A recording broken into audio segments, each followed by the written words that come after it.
दीपावली वा तिहार हिन्दूहरूको सबैभन्दा महत्त्वपूर्ण र रङ्गीन पर्वमध्ये एक हो।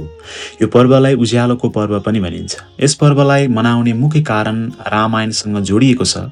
कथाअनुसार भगवान राम, सीता र लक्ष्मण 14 वर्षको वनवास समाप्त गरी रावणलाई पराजित गरेर कार्तिक महिनाको अमावास्याको रातमा अयोध्या फर्किनुभयो। अयोध्याका जनताले खुसीका साथ घर घरमा दीप बालेर सहर उज्यालो बनाए र उहाँहरूको स्वागत गरे। त्यसै दिनलाई सम्झेर आज पनि दीपावलीमा दीप र बत्ती बाल्ने परम्परा छ। यसले अन्धकारमाथि प्रकाश र असत्यमाथि सत्यको विजयलाई जनाउँछ।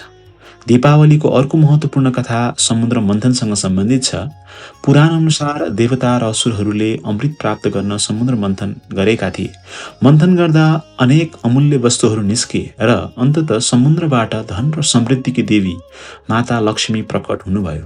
उहाँ भगवान विष्णुको वक्षस्थलमा विराजमान हुनुभयो। त्यो दिन पनि कार्तिक अमावास्याको दिन परेकोले त्यस दिनमा देवी लक्ष्मीको विशेष पूजा हुन्छ।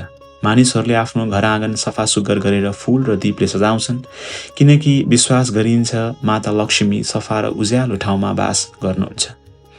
भारततर्फ भने दीपावलीसँग राजा बलि र गोवर्धन पूजाको कथा जोडिएको छ।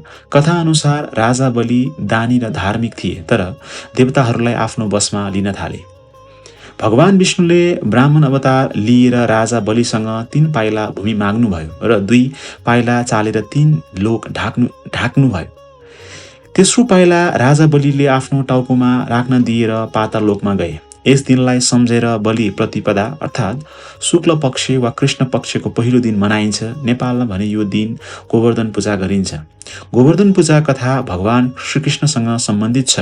गोकुलका गोपालहरूले इन्द्रको पूजा गर्ने गर्थे, तर भगवान कृष्णले गोवर्धन पर्वतलाई पूजा गर्नुपर्छ भन्नुभयो। त्यसो गर्दा इन्द्रदेव रिसाएर ठूलो वर्षा र बाढी ल्याए। भगवान कृष्णले गोवर्धन पर्वत उचाली गाउँ बचाउनुभयो।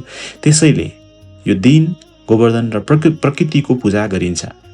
नेपालमा तिहार विशेषतः 5 दिनसम्म मनाइन्छ। पहिलो दिन काग तिहार मनाइन्छ। कागलाई यमराजको दूत मानिन्छ र यसलाई पूजा गरी खाना खुवाइन्छ ताकि अशुभ खबर नआओस्।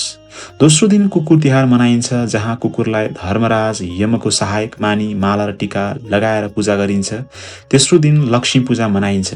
यो दिन साँझमा घर आँगन सफा गरी दीप बालिन्छ र लक्ष्मीलाई धन सम्पत्तिको वर मागिन्छ। चौथो दिन गोवर्धन पूजा र नेवार समुदायले पूजा गर्छन्, जसमा आफ्नो आत्माको पूजा गरिन्छ। अन्तिम दिन भाइटिका मनाइन्छ। भाइटिकाको कथा यमराज र उनकी बहिनी यमुनासँग सम्बन्धित छ।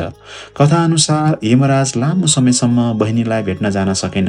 अन्ततः यमुनाले उनलाई निम्तो गरी पूजा गरिन्, टीका लगाइन् र दीर्घायुको वर मागिन्। यमराजले बहिनीलाई आशीर्वाद दिए र त्यस दिनदेखि भाइटिकाको परम्परा सुरु भयो। आज पनि दिदी बहिनीहरूले दाजुभाइलाई 7 रङको टीका र माला लगाएर दीर्घायुको कामना गर्छन्।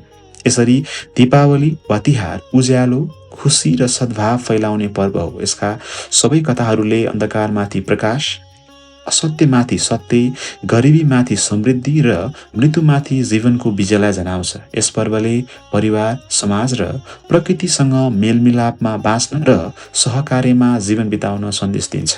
धन्यवाद।